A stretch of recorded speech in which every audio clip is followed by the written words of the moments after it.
Hello friends, मैं doctor Rehan Sabir मोमिन हूँ। मैं एक जनरल सर्जन हूँ और मेवन मेडिकल सेंटर हैदराबाद में जो है उस वहाँ पर काम करता हूँ।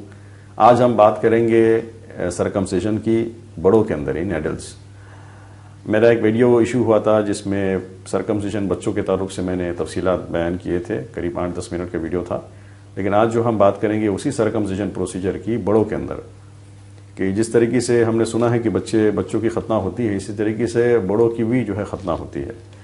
तो खतना मतलब मैंने जो बताया था कि इसमें जो है जो आज़ा होता है, शर्मगाह होती है जहाँ से पेशाब निकलता है मर्दों में, उस पर जो चमड़ा होता है जो एक्स्ट्रा बड़ा हुआ रहता है, फोरस्किन जिसे कहते हैं, उस एक्स्ट्रा स्किन को कट करके निकाल दिया जाता है। तो उसकी बहुत से वजूहात है जहाँ पर बड़ों के अंदर जो है ख़ास करके जो है सरकमसिजन की ज़रूरत पड़ती है और इंडिकेशन रहता है। इसमें सबसे पहला जो कंडीशन है जहाँ पर बड़े हज़रात हमारे पास आते हैं सरकमसिजन कराने, वो एक फाइमोसिस है। फाइमोसिस के अंदर ये होता है कि जो चमड़ा है, फोरस्किन है, वो जो अंदर ग्लांस जो पेनिस है उसके अंदर इन्फेक्शन आ जाता है।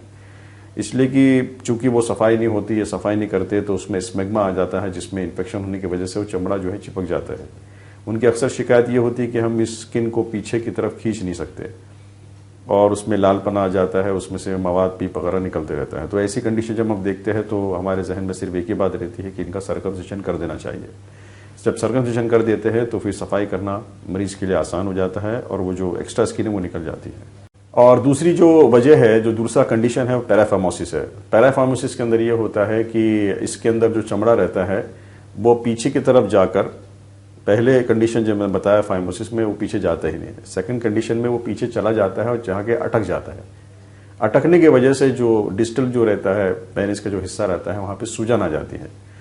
सूजन आ जाती है, उसमें पानी भर जाता है, इन्फ्लेमेशन हो जाता है, जिसकी वजह से बहुत ज़्यादा तकलीफ और पेन में मरीज को महसूस होता है। तो ऐसे पेशेंटों के अंदर सबसे पहले जो सूजन आई है, एक रिंग की तरह जो है चारों तरफ सरकमफेरेंशियली जो सूजन रहती है, उसको हम छोटे छोटे प्रिक देके नीडल के जरिए से उसका पानी निकाला जाता है। जब पानी निकल जाता है तो स्किन को फिर से आगे खींच लिया जाता है। लेकिन ऐसे मरीजों के अंदर सरकमसिजन इसलिए ज़रूरी है कि अगर हमने इनको सरकमसिजन नहीं किया तो ये चीज़ दोबारा इनके साथ होगी और दोबारा ये इस तकलीफ का शिकार हो जाएंगे।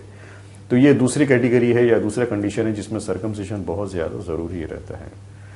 और तीसरी कंडीशन ये है कि ऐसे मरीज की जिनको कैंसर हो गया है और कैंसर का कुछ हिस्सा जो है इनके जो है प्रोप्यूस पे है, तो ऐसे मरीजों के अंदर भी जो है हमको उस चमड़े को निकाल दिया जाता है, वो कैंसर के इलाज का एक हिस्सा बन जाता है।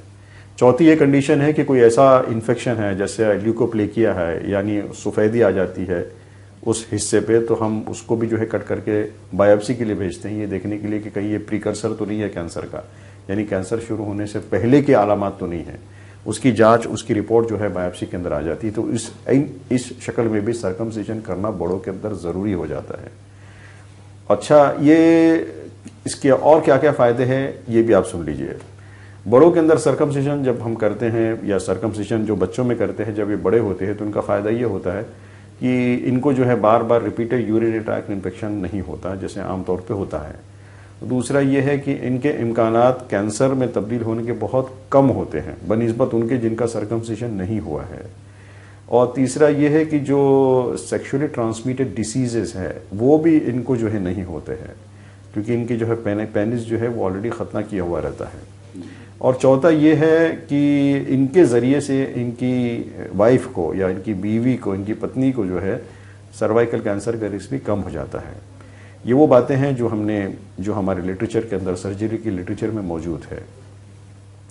अब इनको सरकमसिजन के अमल से पहले कुछ टेस्टिंग कराना पड़ता है जिसको हम सर्जिकल प्रोफाइल कहते हैं, जिसमें बेसिक टेस्ट होते हैं खून के, वो कराना पड़ता है। और इनको जो है एक एनेस्थीसिया दिया जाता है। कुछ लोग जो है वो रूट ऑफ द पेनिस पे छोटा सी लोकल एनेस्थीसिया देके कर लेते हैं, लेकिन आमतौर से जो करेक्ट जो मेथड है, इनको स्पाइनल एनेस्थीसिया में जो है सरकमसिजन किया जाता है, जो पीठ में छोटा से इंजेक्शन देके सुन करके अमल किया जाता है। इस पूरे सरकमसिजन को तकरीबन जो है 20 मिनट से आधा घंटा लगता है। और इसके अंदर जो है अलग अलग मेथड्स है। जो प्रिफर मेथड है वो ओपन मेथड है, जिसको हम स्लीव मेथड कहते हैं, यानी जो सरकमसिजन का जो स्किन होता है, जो फोर स्किन, उनको दो जगह से सरकमफेरेंशियली कट किया जाता है और बीच का जो टुकड़ा रहता है करीब 3 सेंटीमीटर का रहता है, उसको जो है निकाल दिया जाता है।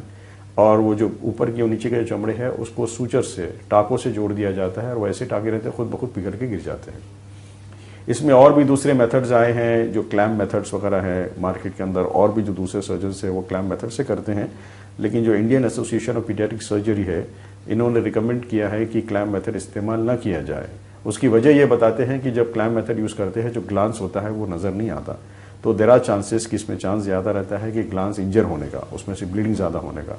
और जो स्लीव मेथड है, जो ओपन मेथड है जिसमें क्लैम्प यूज़ नहीं किया जाता, जैसे स्टेपलर वगैरह के बिना, ऐसे मेथड ज़्यादा सेफ मेथड है कि इसमें हम जो भी रहता है वो सामने देख के करते हैं, तो उसमें इंजरी के चांसेस बहुत कम होते हैं। ये जो ज़ख़म होता है ये 6 to 7 डेज़ के अंदर ज़ख़म हील हो जाता है और मरीज़ को हम एंटीबायोटिक का एक कोर्स देते हैं, पेन किलर का एक कोर्स देते हैं। बस हम इतना ही मरीज़ को समझाते हैं डिस्चार्ज के वक्त में कि इनको सफाई मेंटेन करके रखना है। अगर इस अच्छी तरीके से सफाई करेंगे तो ज़ख़म बहुत अच्छी तरीके से हील हो जाता है। तो आपके इर्द गिर्द किसी को ऐसी ज़रूरत है या जिसको ये शर्मगाह की तकलीफ़ है या परेशानी है, वो हमसे कांटेक्ट कर सकते हैं और हमारी जो सर्विसेज है, हमारी जो खिदमात है वो बिल्कुल इस्तेमाल कर सकते हैं। Thank you so much.